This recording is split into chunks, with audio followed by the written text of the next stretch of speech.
Hello, this is going to be a quick review of the Ballistics case, one of the two cases on the market that I feel are worthy of the iPhone 4G. This one is actually my favorite of the two. Now, I did look at the outer box. It just didn't seem as tough as the last model for the S, and I do want to say that I was a fan of that. I actually had that on my previous phone, but when I upgraded phones, I decided to give this new case a try. So the first thing I'd like to talk about, of course, is how thick this case is. It is incredibly thick once you assemble the whole thing, which adds extra protection, which to me is not a problem. Quite frankly, being a bigger guy, I like the bigger phone. I think it fits well in my palm. It's good to grip. I like to start out by talking about this. As we can see, this is the rubber case that wraps around the phone. It is quite thick, and it's made of very good material. It feels really strong.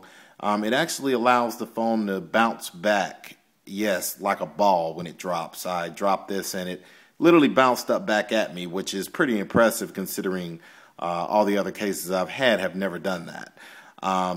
So this is the outer shell, so we'll put that back.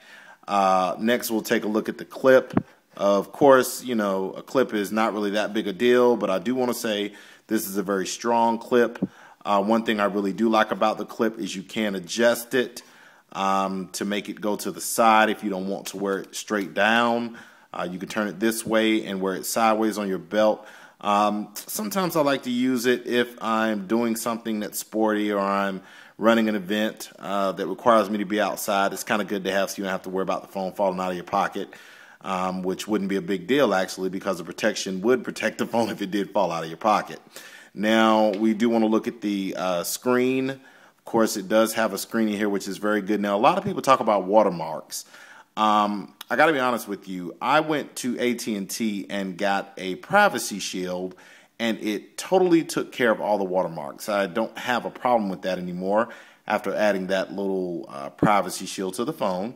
I do want to point out that there is a slight glare through the front face camera when you are using FaceTime due to the fact that it glares a little bit, but it's not enough to really make that much of a difference considering the kind of protection you get when you use this case on the phone. To me, the protection is a little more valuable than being able to do the FaceTime and have a little gray in the corner.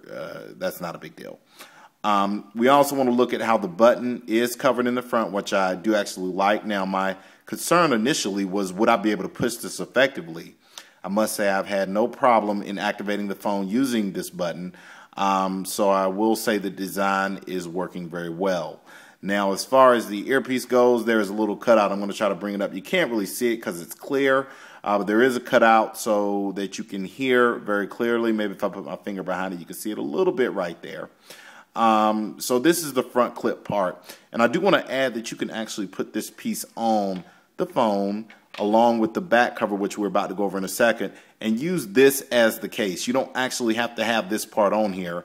If you want it to look smaller or be smaller for fitting in the palm of your hand.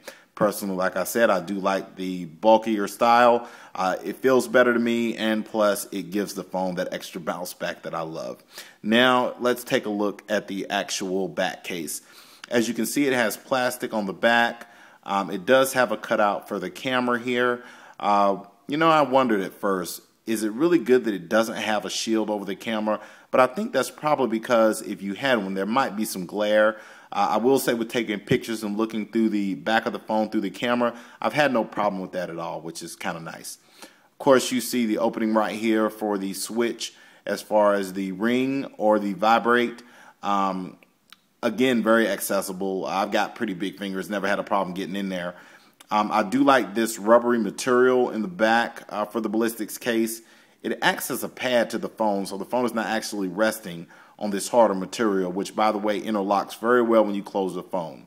Now, you'll also see that there are two openings at the bottom of the phone. These openings, actually three if you count the middle opening for the charge jack. There's also two openings for the speaker and the mic.